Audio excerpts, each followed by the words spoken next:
ఇవాళ రేపు తెలియక చాలా మంది చేస్తున్న ఉపవాసములు కావు. అది కృతక దరిద్రమును అనుభవించుట. అలా చెయ్యకూడదు. ఉపవాసం అలా చేస్తే కలిసి రాదు. ఏది ఉపవాసం అంటే తన స్నేహితులందరితో సంతోషించి, స్నేహితులందరూ వెళ్ళి కౌసల్యకి చెప్పారు రాముడికి పట్టాభిషేకం చేస్తున్నారని. ఆభరణములు ఇచ్చి కౌసల్య శ్రీ మహావిష్ణువుని ప్రార్థన చేస్తూ కూర్చుంది. సుమిత్ర, సీతమ్మ, లక్ష్మణుడు అక్కడ చేరారు. రాముడు వెళ్ళి కౌసల్యకి చెప్పాడు, అమ్మా నాకు పట్టాభిషేకం చేస్తున్నారని. కౌగిలించుకుని సంతోషించి ఆనంద భాష్మములు కార్చి శ్రీ మహావిష్ణువుని ప్రార్థన చేసి, ఏ నక్షత్రంలో పుట్టావో రా నాయన, ఇన్ని గుణములతో నీ తండ్రిని సంతోషపెట్టావు, యవరాజ్య పట్టాభిషిక్తుడు అవుతున్నావు.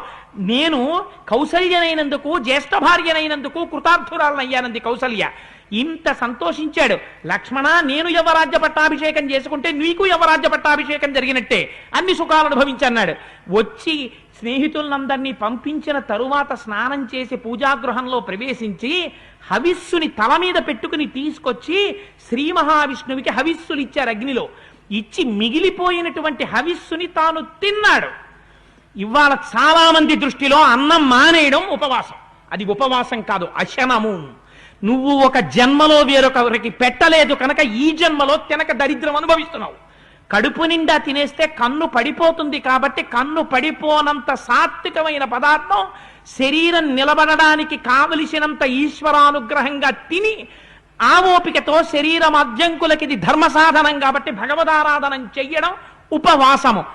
అంటే సమీపమునందు, వసి అంటే నివసించుట, ఈశ్వరుని గుణముల యందు తాను మునుక వేయుట. అందుకని ఈశ్వరారాధన చేసి ఆ హవిస్సు తాను భుజించి దర్భలతో కూడిన చాప వేసుకుని ఆ చాప మీద సీతమ్మతో కలిసి ఇంద్రియ నిగ్రహవంతుడై భార్యతో కలిసి పూజామందిరంలో దర్భాసనం మీద నిద్రపోయాడు రాముడు. ఇంకొక జాము ఉందనగానే నిద్ర లేచాడు. నిద్ర లేచి అలంకృతం చేసి సంధ్యావందనం చేసి బ్రాహ్మణుల్ని పిలిచి అక్కడంతా కూడా స్వస్తివాచనం చేయించి చేశాడు. పురమంతా సంతోషం, ఎక్కడ చూసినా ఆనందంతో ఉంది. దీనికి ఉపవాసం అని పేరు.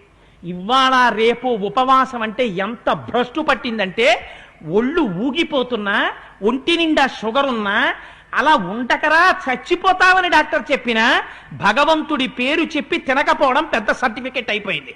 అది దరిద్రం అనుభవించుట. అలా చెయ్యడం కలిసి రాదు కూడా. అటువంటి ఉపవాసములు చెయ్యను కూడదు, అటువంటి ఉపవాసములను ప్రోత్సహించను కూడదు. అంటే నా ఉద్దేశం నవకాయ పిండి వంటలతో భోజనాలు చేయమని కాదు. సాత్వికమైన పదార్థం, పాలు పళ్ళు లాంటివి పుచ్చుకోవచ్చు, సాత్వికమైన పదార్థం తినచ్చు. ఈ శరీరాన్ని నిలబెట్టుకుని కడుపు నిండా తినమని కాదు. ఎంత తింటే శరీరం నిలబడుతుందో అంత తిని శరీరాన్ని నిలబెట్టుకోవాలి. వాడు నిజంగా ఉపవాసం చేసినవాడు. ఇవాళ ఉపవాసం అంటే వీడు కాడు ఉపవాసి, అన్నం మానేసిన వాడు ఉపవాసి. ఇలా తయారైంది ప్రపంచం. ఎంత చెప్పినా ఉపవాసం తలకెక్కదు. ఇలాంటి భ్రష్టమైనటువంటి ఆచారాలు దేశంలో వ్యాప్తమైపోతున్నాయి.